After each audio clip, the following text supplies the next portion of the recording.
નમસ્કાર મિત્રો આજની વિડીયોમાં વાત કરીશું દેશ અને દુનિયાના સુપરફાસ્ટ સમાચારની।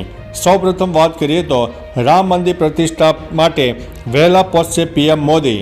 22મી જાન્યુઆરી રામ મંદિરના પ્રાણ પ્રતિષ્ઠા સમારોહ માટે પીએમ મોદી એક દિવસ વહેલા અયોધ્યા પહોંચી શકે છે। મળતી માહિતી મુજબ પ્રાણ પ્રતિષ્ઠાનો સમય અને હાલની ઋતુના કારણે આ નિર્ણય લેવામાં આવી શકે છે। પીએમ મોદી 22 જાન્યુઆરીએ સવારે સરયૂ નદીમાં સ્નાન કરી શકે છે। પીએમ મોદી 21 જાન્યુઆરીએ સાંજે 5 કલાક સુધીમાં અયોધ્યા પહોંચી શકે છે।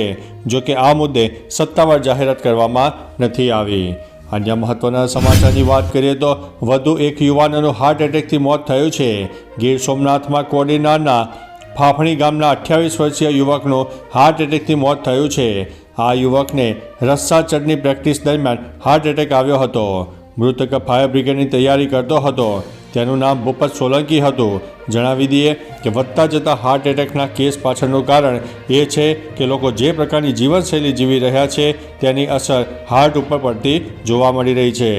અન્ય મહત્વના સમાચારની વાત કરીએ તો અયોધ્યામાં રામ મંદિરની પ્રાણ પ્રતિષ્ઠા પહેલાં પીએમ મોદીએ અનુષ્ઠાન કરી રહ્યા છે। અનુષ્ઠાન દરમિયાન પીએમ મોદી કડક દિનચર્યાનો અમલ કરે છે, જેમાં તેઓ જમીન પર સૂવે છે અને ભોજનમાં માત્ર નારિયેળ પાણી પીવે છે। પીએમ મોદી આ મહિનાની 12 તારીખથી ઉપવાસ શરૂ કર્યા હતા અને 22મી સુધી ઉપવાસ કરશે। આ અનુષ્ઠાનમાં સૂર્યોદય પહેલાં જાગવો, ધ્યાન અને યોગ કરવો, સાત્વિક આહાર અને સખત તપસ્યાનો સમાવેશ થાય છે। અન્ય મહત્વના સમાચારની વાત કરીએ તો વડોદરા હોનારતને લઈને મોટા સમાચાર સામે આવ્યા છે। પીએમ મોદીએ વડોદરા હરણી તળાવ હોનારત પર દુઃખ વ્યક્ત કર્યું છે।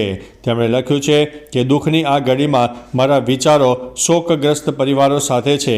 ઘાયલો જલ્દીથી સાજા થાય અને સ્થાનિક વહીવટીતંત્ર અસરગ્રસ્તોને તમામ શક્ય સહાય પૂરી પાડી રહ્યું છે। પીએમ દ્વારા જાહેર કરાયું છે કે પીએમ એનઆરએફ ફંડમાંથી દરેક મૃતકના નજીકના સંબંધીઓને 2 લાખ રૂપિયા આપવામાં આવશે, તો ઘાયલોને 50,000 રૂપિયા મળશે। આ ઘટનામાં અત્યાર સુધીમાં 13ની આસપાસ લોકોના મોત થયા છે। તો ચાલો મિત્રો, ફરીથી દેશ અને દુનિયાના સુપરફાસ્ટ સમાચાર લઈને મળતા રહીશો। ત્યાં સુધી અમને રજા આપશો। નમસ્તે।